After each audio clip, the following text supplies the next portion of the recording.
interests. Pakistan does, so does America. We could not, should not expect any different.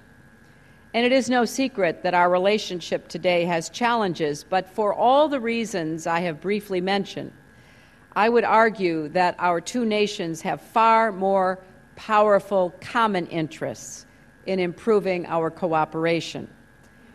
And now we have to chart that pathway forward together. And much like our relationship, I hope this town hall is a two-way street as well. I look forward to a good give and take and to your questions in the time we have together. And I thank you very much for the interest you are showing in our relationship by your presence here today. Thank you.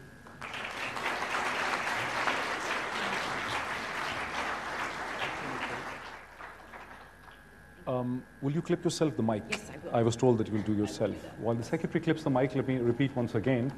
When you ask the question, you must, I will ask the first question, don't worry. When you ask the question, must identify yourself with your name and institutional affiliation. The two runners here, Arzu here, Abdullah there. Try to ask your question or comment limit within a minute or so then Secretary can respond. And then the mic will reach the next person. We'll also try to take one question from left side and one question from right side and try to have a gender balance in the questions. Secretary, can I ask the first question? Please. Charity begins at home. No, my question since I am asking. The view in Islamabad is that whereas Pakistan is trying to achieve a broad-based reconciliation with all kind of insurgent groups, including the Haqqani network, your administration, the Obama administration, is trying to pick and choose between one group or the other group. You're not ready for a broad reconciliation. What is your view on that? Well, I think that our position now, having thought deeply about this, consulting with many friends, including Afghan and Pakistani, is that we want to work on a process that is open to those groups or elements within them that are willing to sit across the table and discuss a way forward that is committed to peace and reconciliation. And with respect to Afghanistan, the groups must be willing to renounce violence, as you should in any political process, cut all ties with al-Qaeda, which is something that is important to us, and state a willingness to abide by the laws and constitution of the state of Afghanistan, including protections for minority groups and women. So our position is that we have been exploring different channels and different offerings, but given what just happened with former President Rabbani in Afghanistan, where he believed he was meeting with an emissary from the Taliban to discuss this process and instead was murdered, we want to make it clear that all are invited and welcome to this process, but we have to, in effect, see the seriousness and sincerity of their willingness to be part of it. Since you mentioned Professor Burhanuddin Rabbani, since Professor Burhanuddin Rabbani's assassination, President Hamid Karzai has been saying that Pakistan need to bring the Taliban around for negotiation. What is your view? You expect Pakistan to militarily tackle the Haqqani network, or you expect Pakistan to force them to come to the negotiation table? It's more the latter. You know, I'm well aware of the military challenges that the Pakistani military has faced and the great sacrifice, as I referenced, of soldiers and civilians. But we do believe, as does our Afghan partners, that this must be a tripartite process, that Pakistan has to be a full partner in this effort, because we think that Pakistan, for a variety of reasons, has the capacity to encourage, to push, to squeeze, in General Kiani's term, terrorists, including the Haqqanis and the Afghan Taliban, to be willing to engage on the peace process. So that is what we're looking for. Thank you, Secretary. Let's take the first question. The gentleman here. Yes. Hi, my name is Qasim Aslam, and I graduated from Lahore University of Management and Sciences. I believe you've been there. I have a simple and small question. Is there any Blackwater, or currently known as Z Securities, presence in Pakistan? Well, there's no Blackwater because they no longer exist. They've been disbanded, and certain functions have been purchased or merged into other organizations. Z is still a private contracting group that does have some previous association with, through personnel, what was Blackwater. I cannot tell you sitting here whether they are or not a contractor here in Pakistan, but I will tell you that that we use private security contractors to protect our embassies, to protect our diplomats all over the world. So it wouldn't be anything that would be unique to Pakistan. The sad world in which we are living today, as we've just disrupted this plot against the Saudi ambassador in our own country, is that people who should be safe pursuing diplomacy anywhere in the world are now targets. So yes, we do protect them, and we protect our facilities, but I can't tell you exactly who has the contract. But we do try, and we certainly have learned over the years to have certain expectations and contractual obligations that we expect everyone who is working for the United States government to abide by. Yes, let's take the second question. Yeah, my name is Peer Sayyid Mudassir Shah. I am from Circle. I have some interactions with your embassy public affairs office. Sir, could you pick the phone, the microphone? Yeah, Thank you. I have some interactions with your embassy's public affairs office, especially with the community engagement component of that office. And I must say it was great to work with them or understand their things. I would like to ask one thing.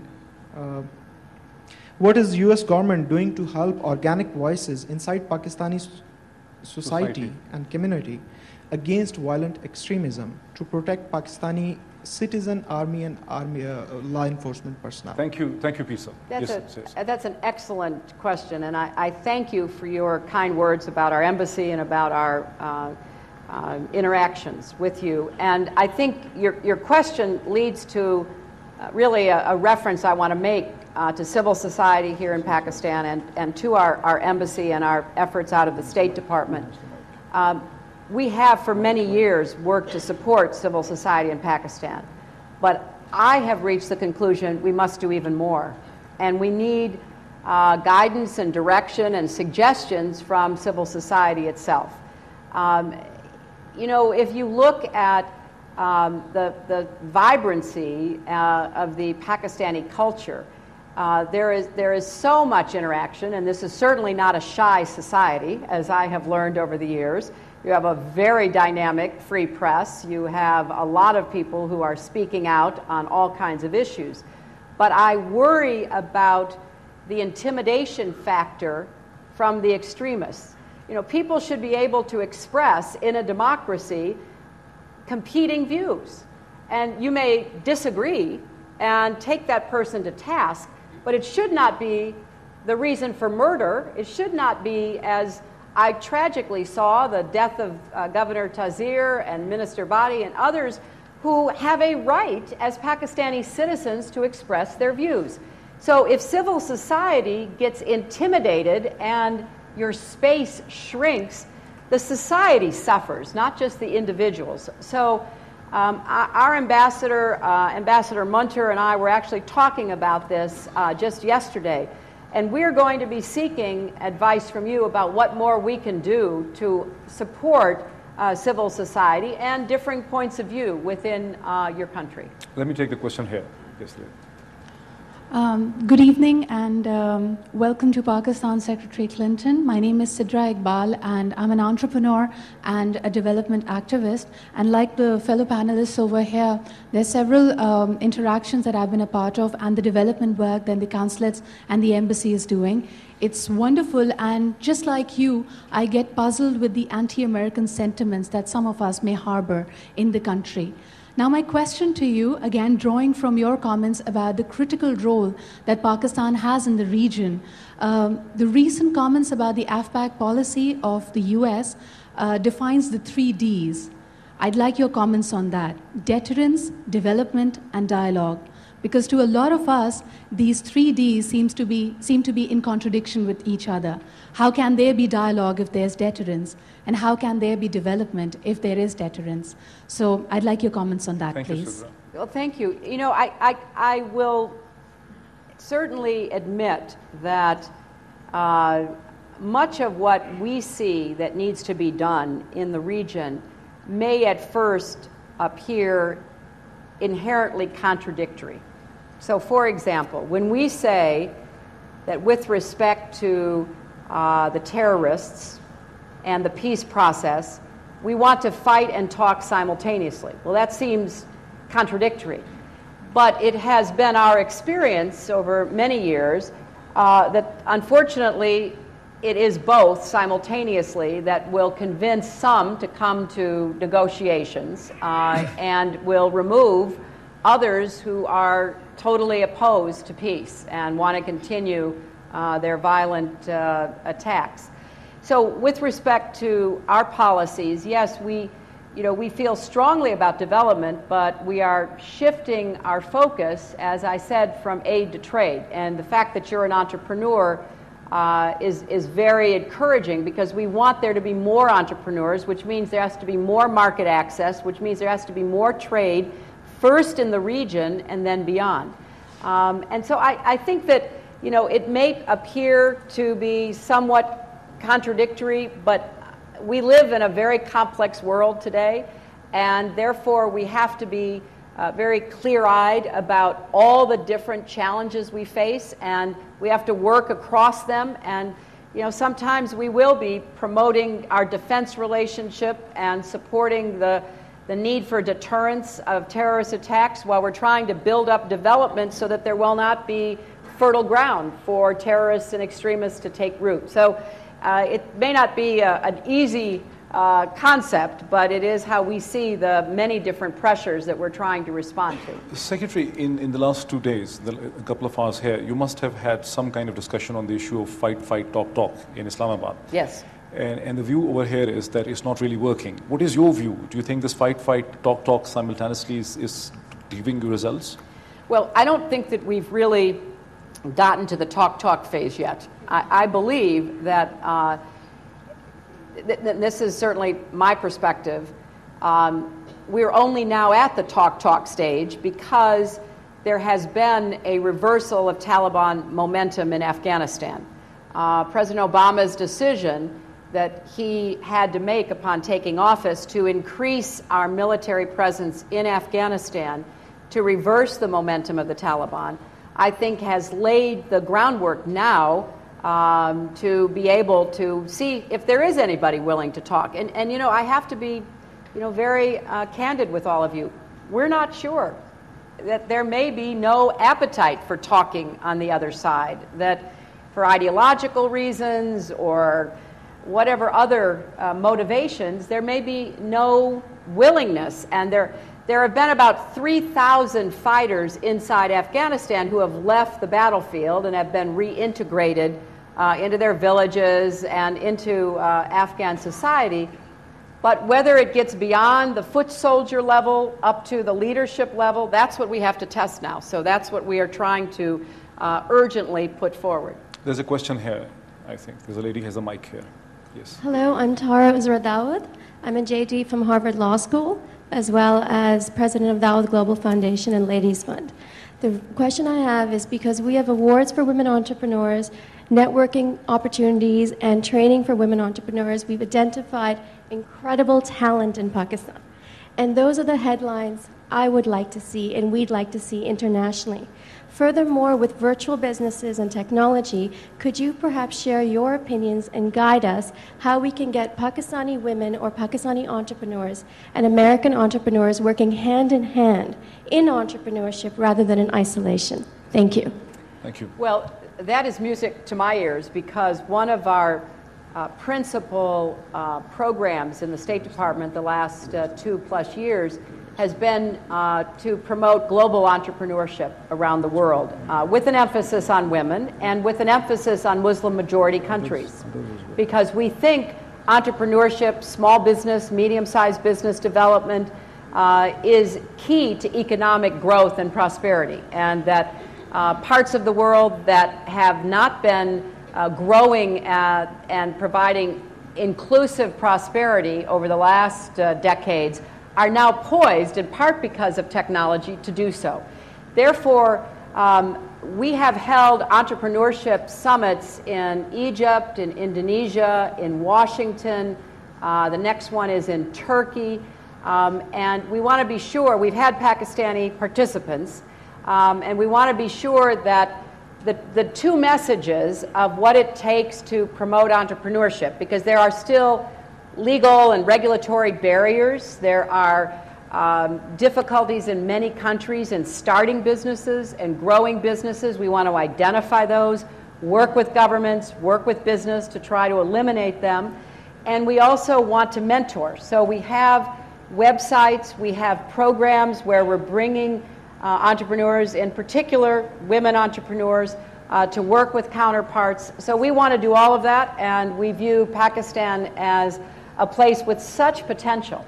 You know, Pakistan is a country of small businesses, and there's so much more that could be done and that can be linked to the global economy.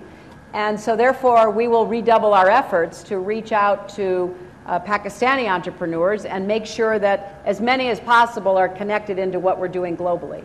I see more businessmen here on the third row.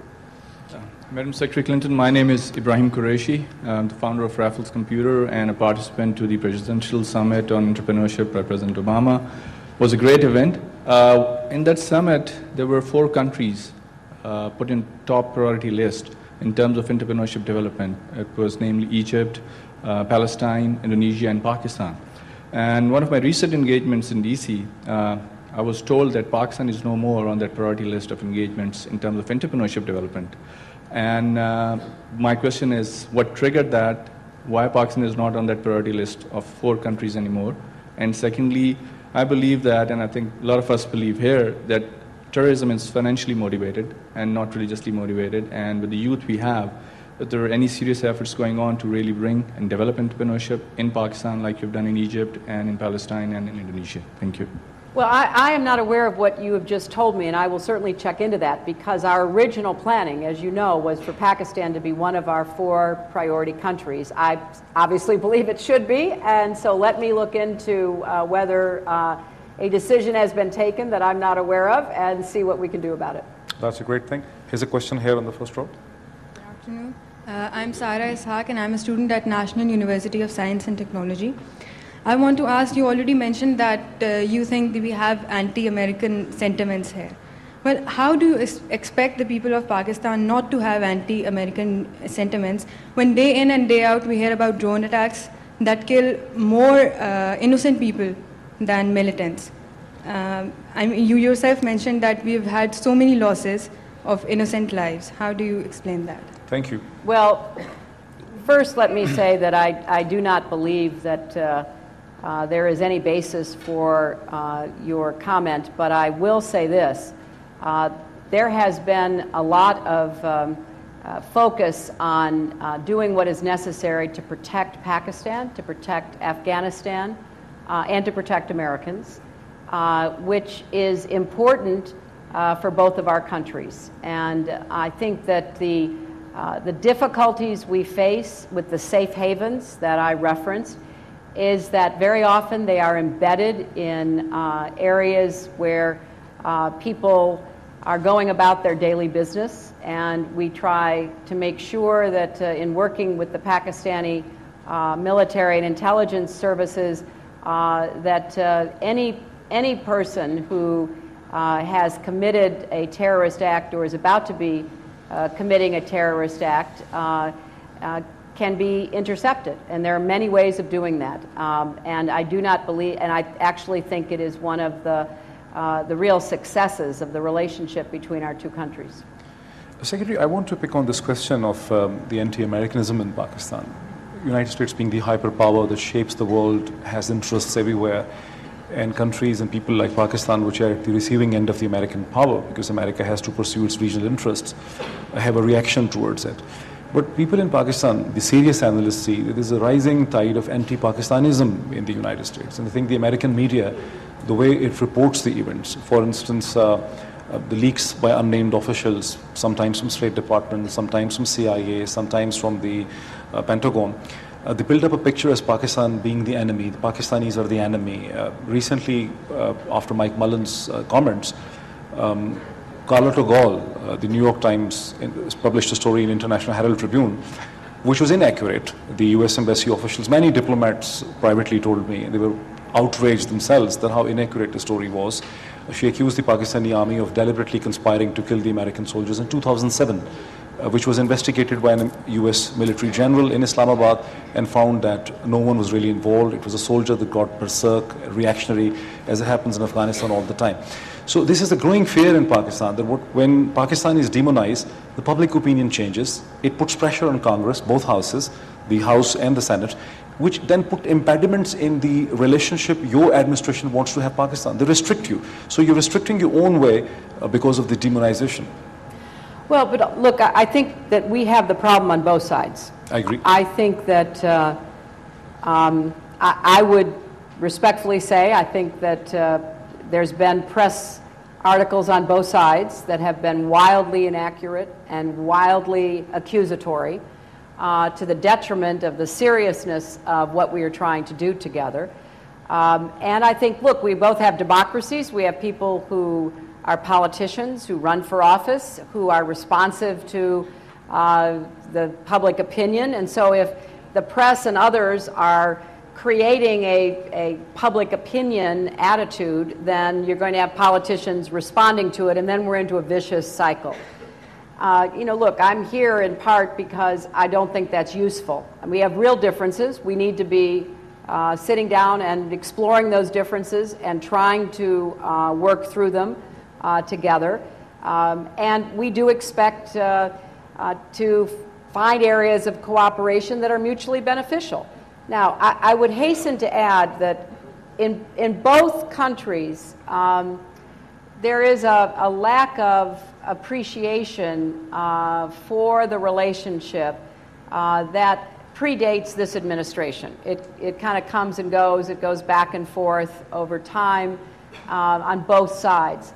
But it's not in anyone's interest. I mean, we have real differences that we should respectfully discuss, but we have to get rid of all of the wild accusations and stories and incredible theories and conspiracies that afflict us. And therefore, I'm hoping by directly talking to the Pakistani people through this event and other events, we can clear away all of the chaff, and let's just focus on where we agree and where we don't agree, as any two nations will, and look for ways that we can work together in the mutual respect and mutual interest that I seek.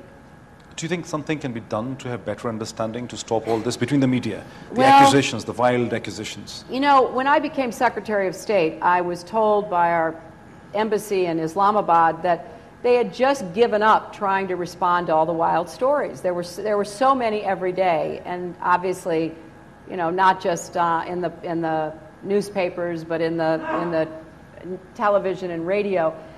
And I urge them to keep trying to respond. You know, don't let accusations go unanswered. When people make these outrageous claims, you know, try to get in there and respond. But it is hard when you have a media, and of course we have the same problems in our own country with a vast media, now with the internet, where you can say anything about anybody without any verification. And so I think both of us in our democracies have to do more to try to clear the way for a factual basis for our conversation. You know, we still may disagree, but at least let's have a basis of evidence on which we discuss these matters. Thank you. Let's take a question from here. Who has the mic? Yeah. Hello there. My name is Afan Aziz, and I'm the president of the Khyber Pakhtunkhwa Chamber of Commerce and Industries. I'm also an ex-student of London School of Economics. Can you bring the mic a little close? Yeah. My question was regarding a friend of actually the US and a good friend of Pakistan had launched a discussion regarding the reconstruction opportunity zones. You talked about trade being better than aid and trade not aid.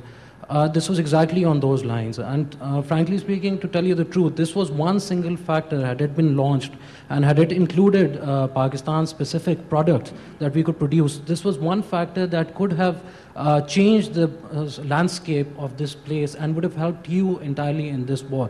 To quote you a figure, because I belong to the field itself of textiles, if we had produced about $2 to $3 billion worth of apparel in Khyber Pakhtunkhwa, which was very much possible and very easy task, we would have given employment to about 1 million people. And 1 million people with an average family size of 6 people would have affected 6 million people, which is 1/3 of the population of the province. So, you know, this thing did not happen. Your predecessor started this discussion in 2006. And then, you know, this conversation kept on taking place, and now it seems like it is a dead horse.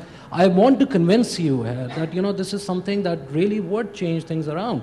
I've challenged the belief, number one, that people say that this would cause a loss in jobs in the US. It is completely incorrect, because you know, Pakistan is in the commodity business, and the textiles in the US are technical textiles. They are value-added textiles. The only redistribution of jobs, if ever, is going to take place is from China, Bangladesh, or Vietnam. Pakistan today only exports $1.5 billion, and we are minnows, because US imports $72 billion. China exports $27 billion. Vietnam exports, just give me a moment, because I believe this is a very, very important point.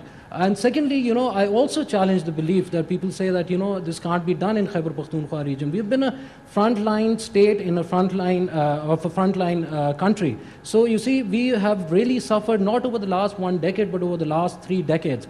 We, as I'll give you a figure to substantiate my point, we, as a percentage of the loan that was given out in Pakistan about 20 years ago, stood at 11%. Now we stand as a population at around 13%. Today we stand at a paltry 1.7%. So you see, of the entire loan that is dispersed. So there's no job creation in that area, and also you see, this is something that needs to be targeted head on. Afan, thank you. So I would appreciate it if you could, you know, do something about it.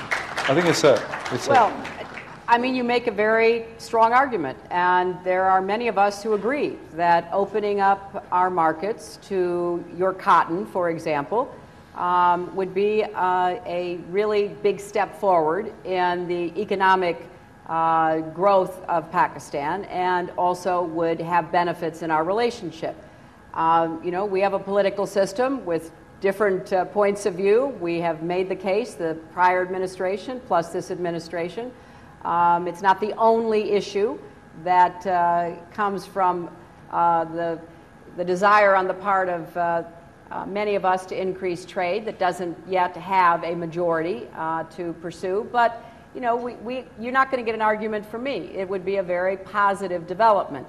And we believe strongly that the more we can move toward trade, the more you will have a sustainable base for economic growth. We do not think that much of the ongoing dispute over this, however, is Pakistan only. You know, we have cotton problems with many countries, as I'm sure you're aware. So I can only reinforce your argument. It's very sensible, and we want to see Pakistan grow, so we're making the case. Trade, not aid, and we're trying to get the Congress to understand the importance of that.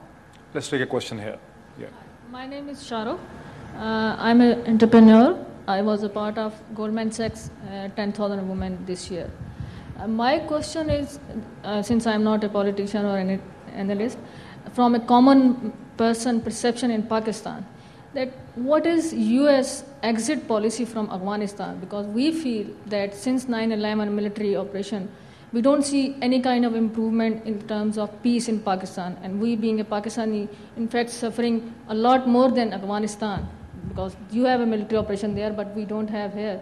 So what could be the possibility of dialogue rather than the option of military over there? Well, I think that's exactly what we are pursuing, and that's why it's so important that Afghanistan, Pakistan, and the United States all work together. And I was personally very encouraged to see the statement that came out of the all-parties conference a few weeks ago. And the second item was give peace a chance. Give peace a chance. And that was a very important statement, because there needs to be an unequivocal signal sent by all of us that the fighters, the terrorists, the insurgents now must give peace a chance. So your government, all of your political parties have made that statement. The Prime Minister repeated it. Foreign Minister Carr repeated it today. And I hope that it is heard by many elements of these terrorist groups on both sides of the border, because that's what we want. We want the people who are willing to become peaceful, reconciled members of society on both sides of the border to hear that message. So we're going to do the best we can. You can't make somebody put down their gun unless you do so in a fight, if they're not willing to, but we want to give everyone a chance to, give peace a chance in their own lives and in the border areas and the two countries. The gentleman in the second row from the left, also try to take the mic backwards. Okay, please. No, but right now. Go ahead, please. I am Azhar Salim from Human Development Foundation. I think we've talked about various ways in which US can help Pakistan. We talked about entrepreneurship, talked about the ways through which US can help us in trade. But I think the base of everything is education. And there is a lot that is needed in education. And not just at the level of primary education. I think we need to do something much bigger than that. We talk of the Millennium Development Goals, they only talk of the primary level of education. I think we need much more, and that is education at all levels. I think we need to sit down and think ways of how US can help us in education, because if education is made better in Pakistan, I think everything will fall in place. I agree with you completely, sir. I think that education is the base on which every modern economy and society must be based now, because there is just too much happening in the world and people will be left out. And you look at Pakistan, you have some of the most educated people in the world. I mean, it's astonishing, the quality, the extraordinary success of the elite education in Pakistan.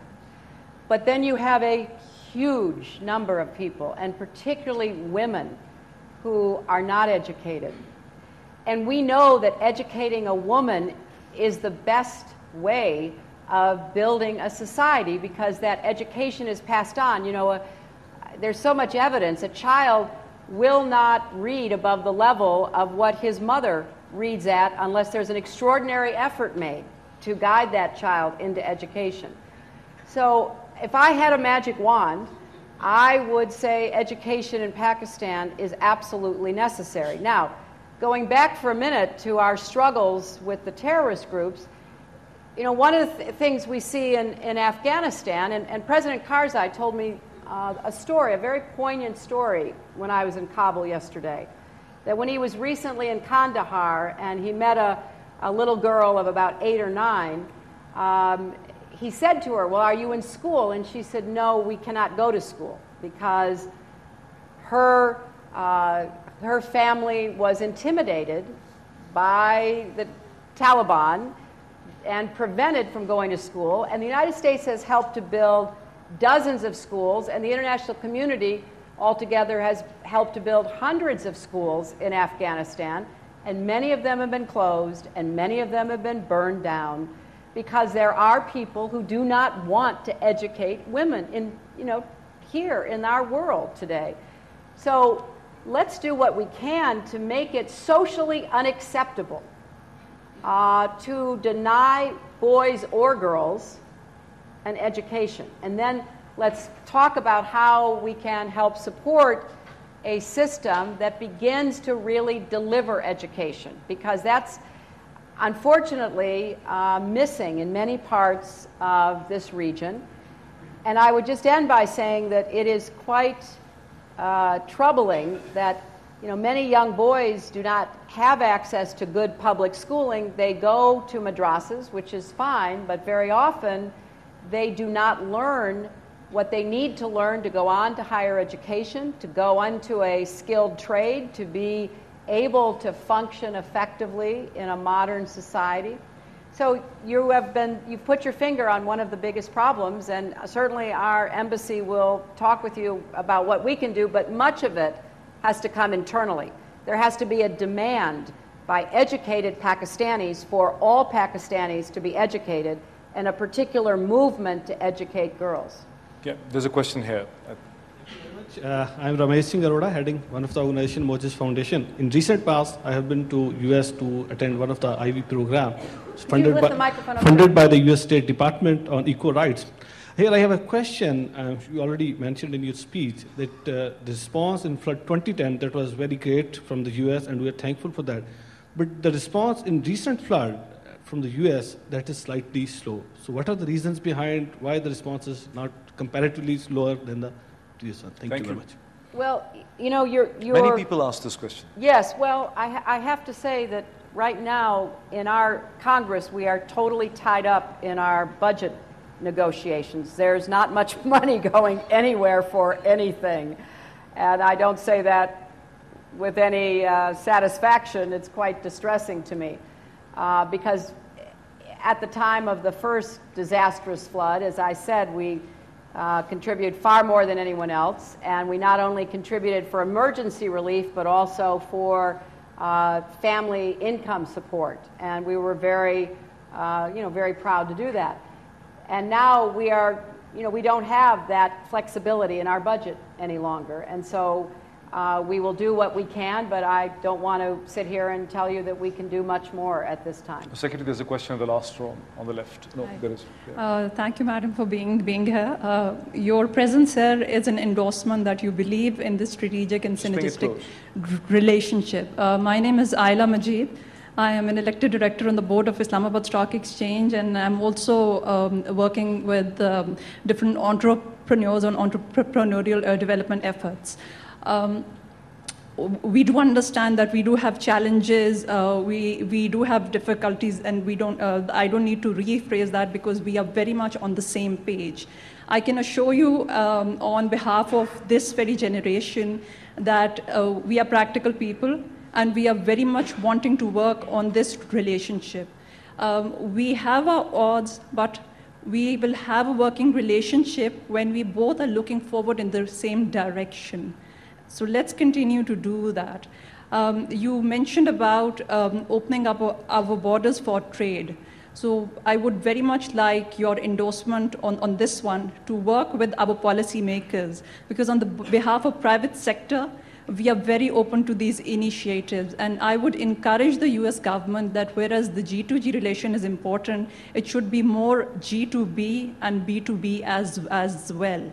And also work more with different entrepreneurs and young people of Pakistan. And we are very much hopeful to have the next entrepreneurial summit very much in Pakistan. Thank you. Thank you. Secretary, I'll remind you,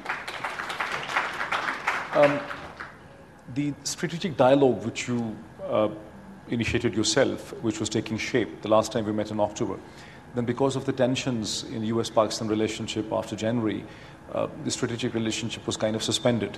Are we expecting its full-fledged resumption anytime soon now? Yes. In fact, we agreed to a work plan between Minister Carr and myself this morning at our bilateral meeting. And we will be doing a complete analysis of where we made progress, what more needs to be done. And we've asked our teams to put that on a very fast track, because I will be in Istanbul for the regional meeting about Afghanistan. I know that Minister Carr, President Zardari will be there as well. So we hope to be able to get a report so we can start moving forward again. What are you expecting, since you mentioned the conference? What outcomes are you expecting from Istanbul conference? Well, that's still a work in progress. There's a lot of discussions and drafting of documents going on. I think that a commitment to the security of Afghanistan that is agreed to by all of the neighbors, because clearly Afghanistan has long been used as a crossroads for competition and conflict. we want it to become a crossroads for economic development. We want, for example, one of our projects, which we hope to get international support behind in the New Silk Road vision, is a pipeline that would carry natural gas from Turkmenistan through Afghanistan, through Pakistan, into India. Imagine what that would do for electricity and for other power needs in the region. We want to look to see how we break down all of the barriers at the borders. And the young woman who was speaking about more trade all the time with everybody, if you look at the location of Pakistan between Iran and India, more goods in Western Iran and Eastern India should be going through, Pakistan's ports. I mean, you think about just the geographic advantage that Pakistan has, and I've never been in Pakistan that a Pakistani business person has not said to me, talk to our government about opening up trade with India. And I always say, talk to your own government about opening up trade with India, because clearly, what we now see happening with the good contacts between the two governments now, between the commerce secretaries, between the foreign ministries, even looking at most favored nation status, will be hugely beneficial to Pakistan. So I'm hoping that we're at the brink of seeing a lot of positive developments in that area. I assume that your staff is getting desperate for time, so let's take one or two quick questions. I know that you have pressure on your time. Yes. My name is Mohammad Asfar Hassan. I am the General Secretary of Pakistan US Alumni Association, Sindh chapter. And the trust deficit is the real challenge for the both governments. And for me, 9/11 incident, the tragic incident of 9/11 lasted in US for one day only. But since last 10 years, we, the Pakistanis, are paying the price of this incident. Despite your best efforts, despite your huge investments in the development sector, this trust deficit is rising day by day. A common Pakistani is not ready to digest the efforts done by the Americans. This crisis of trust is the real challenge for both the governments. What is your input on this? Thank you. Would you suggest we take another question from here to wind it up? Sure. And then let's take another question quick. What's the last? Yeah, please go ahead. My name is Shamama. I'm representing the Women Chamber of Khyber Pakhtunkhwa. My question will be more focused about my own province, of course. We all know that whole of Pakistan is facing the brunt of whatever is happening and trying to cooperate with the US, and somehow US is a mother-in-law which is just not satisfied with us and comes up with new ideas.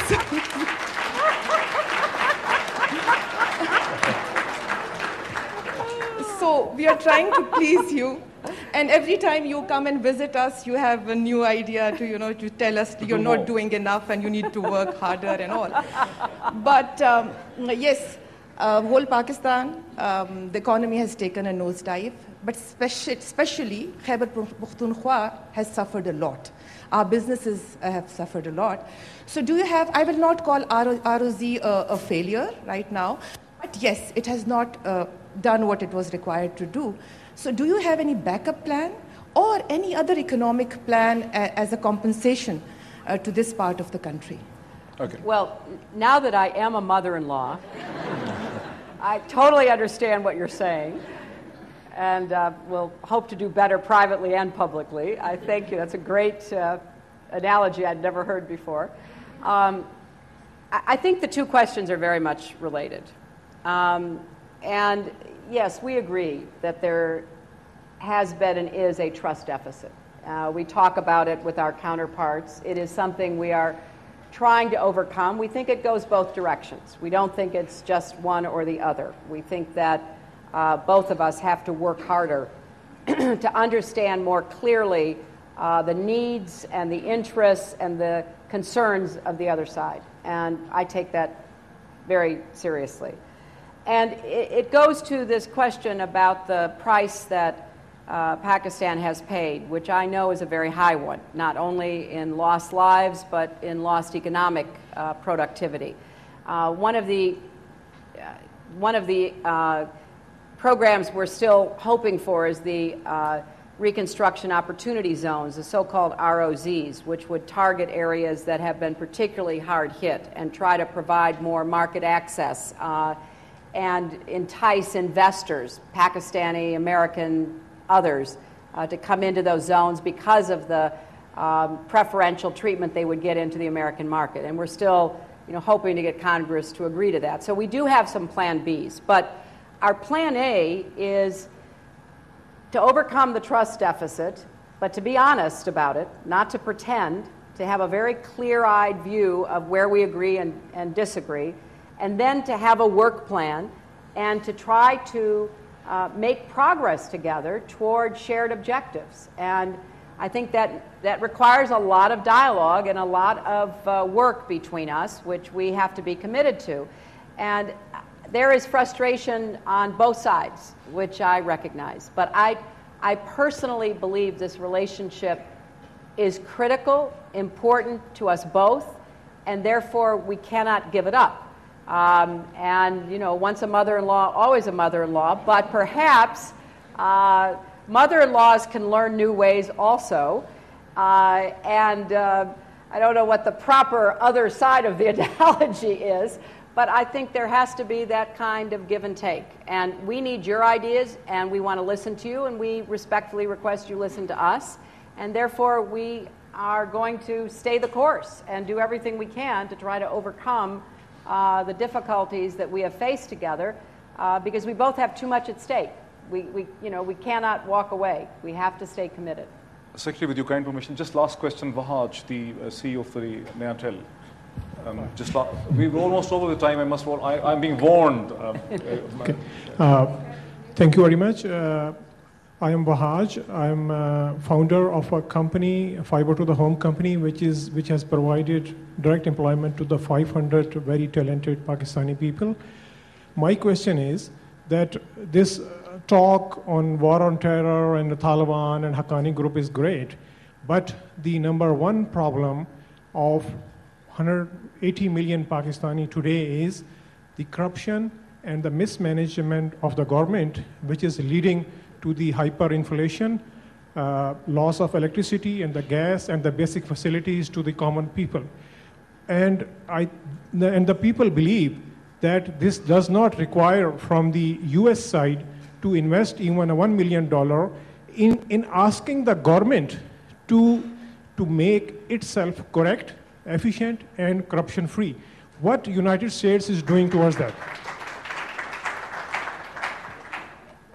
On these issues that you mentioned, particularly energy, which is the number one concern. Every time I see a poll of Pakistanis from all over the country, that is the number one concern. And education and health and all the rest are right up there.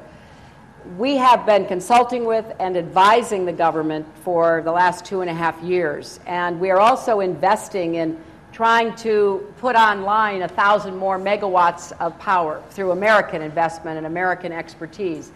But we recognize, like you do, that ultimately in any country, it's the people themselves, through their elected representatives, who have to make the hard decisions. And there are hard decisions that have to be made in Pakistan. I said earlier at my press conference that in a country of 180 million people, 2 million people pay income tax. That is just unbelievable, because you can't possibly deal with your electricity problems, deal with your education problems, or any other problem if you don't have everybody in the society contributing the resources needed to fix the electric grid, to do all the things that are necessary. So you will certainly find a receptive audience in us, because we want to see a lot of reforms on both the political and the economic side in Pakistan, because we think it's good for the Pakistani people. But we don't have a vote in Pakistan, and we certainly don't have a seat in the parliament, just like you don't have a vote or a seat in our Congress. And so we have a lot of political problems in our own system right now. So I would not begin to advise you about your politics. We have to deal with our own politics. But the fact is that, continuing a reform effort will be very important for your future. Secretary, I'm so glad that you could take out time and sit with us to share for almost an hour The time is almost over. You can't. You heard these people, the whole of Pakistan. The time is almost over. We can't. Balochistan, and I think my question is very important. I am Asma Gulistan, working with USAID Assisted Agriculture Development Project in border areas. So due to time constraint, my question is that we have a lot of projects which is assisted by USAID, but we have short-term project. Do you think can US government help us for long-term project like 10 to 15 years?